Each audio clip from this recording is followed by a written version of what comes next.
Wraith by William Toney. Chapter 25, Echoes of Power. Lilah's first test. Lilah walked cautiously through the dimly lit alley, her heart thundering in her chest. The pull she had felt before was back, stronger than ever, as if the egg-shaped trinket on her wrist was leading her somewhere. Shadows stretched unnaturally long, and the distant hum of the city seemed muted, as though the world itself was holding its breath. "Follow," came the voice, soft and melodic, resonating in her mind. The calm authority of the entity's words gave her courage. But she wasn't alone.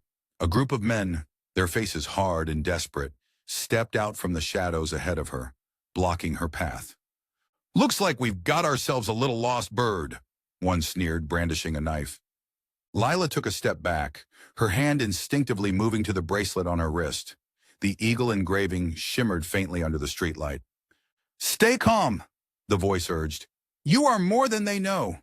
Let me guide you." The men closed in, their grins malicious. Lilah's fear threatened to consume her, but the entity's presence filled her with a strange sense of peace. "Focus," the voice said. "Call forth the spear." Lilah's breathing steadied. She extended her hand, concentrating on the sensation of power coursing through her. Light gathered at her fingertips, forming into an ethereal spear. Its glow bathed the alley in silver light, illuminating the astonished faces of her attackers. "What the hell?" one of them stammered, stumbling back. With a flick of her wrist, Lilah hurled the spear at the leader. It struck him in the chest, sending him flying backward. He hit the ground hard, paralyzed but unharmed. The others froze in terror. "This is your only warning," Lilah said, her voice trembling but firm. "Leave." The men didn't need to be told twice. They scrambled to their feet and fled, their curses and cries fading into the night. The spear dissipated into light, and Lilah sank to her knees, exhaustion washing over her. "Well done," the entity said softly. "You are learning." Lilah looked down at the bracelet, her hands trembling. "What am I becoming?" "Someone who can protect," the voice replied. "Rest now. There is much ahead." Jason's temptation. Jason sat on the edge of a crumbling building, the pendant dangling from his fingers. Its faint hum sent a thrill through his veins, but he hadn't fully given in. Not yet.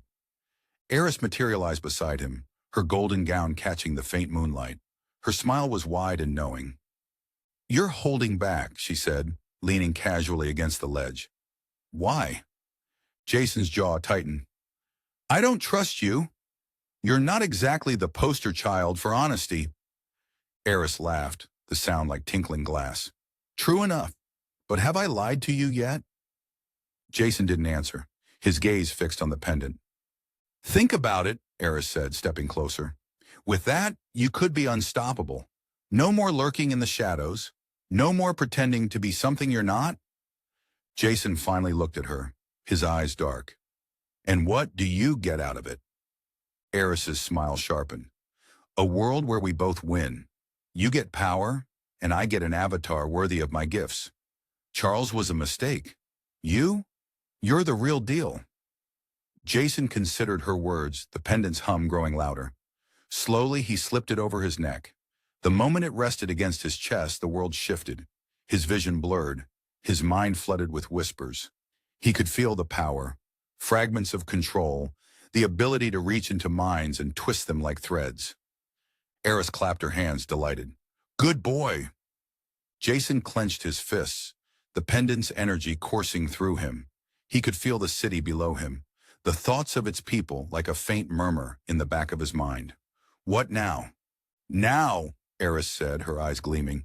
"We test your limits." Lilah confronts Aaron and Allistor. Aaron's apartment was dark and quiet when Lilah returned.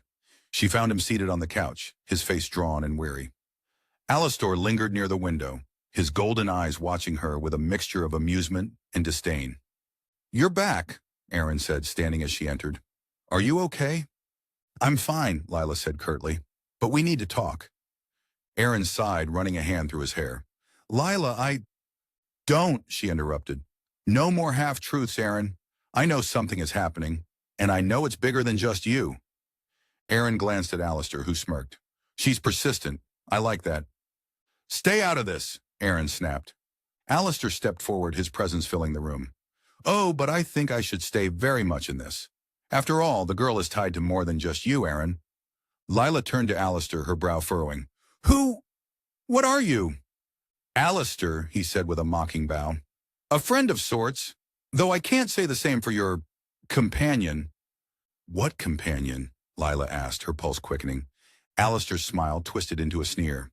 "The one hiding behind that pretty trinket on your wrist. The one who put me in that pot for centuries." The air grew heavy, and Lilah felt a familiar warmth wash over her. The entity manifested faintly behind her, a figure of light and grace. "Allistor," the entity said, its voice calm but firm, "your imprisonment was necessary." "Necessary?" Allistor spat, his golden eyes blazing. "You betrayed me. You conspired with the others to seal me away." "And I paid the price," the entity replied, its gaze steady. "I was betrayed as well, sealed with the knowledge I gave to stop you." Lilah looked between them, her mind reeling. "What are you talking about? What is all this?" Aaron stepped beside her, his voice low. "Lilah, you need to leave." "No," she said, her resolve hardening. "Not until I understand." The entity placed a hand on Lilah's shoulder. "You will in time. For now, trust in your instincts. They will guide you." Allistor scoffed. "So noble, so predictable. But your time is over, just as mine was once. The difference is, I'm here to take it back." The tension in the room was suffocating, the weight of ancient grudges pressing down on all of them. "This isn't over," Allistor said, fading into the shadows. As the room fell silent, Lilah turned to Aaron, her eyes filled with questions. "What have you gotten us into?" Aaron's shoulders slumped. "Something I can't walk away from, but I promise, Lilah, I'll protect you, no matter what." Jason's first act of power. Jason walked through the heart of the city, the pendant's energy thrumming against his chest. He focused on a man sitting on a bench, his thoughts clear as whispers in Jason's mind. With a subtle nudge, Jason planted an idea. The man stood abruptly, muttering to himself as he walked away. Jason grinned, the thrill of control intoxicating. Eris appeared beside him, her expression triumphant. "You're learning fast." Jason turned to her, his grin fading. "What's next?" Eris's eyes gleamed. "Chaos, darling. Beautiful, glorious chaos."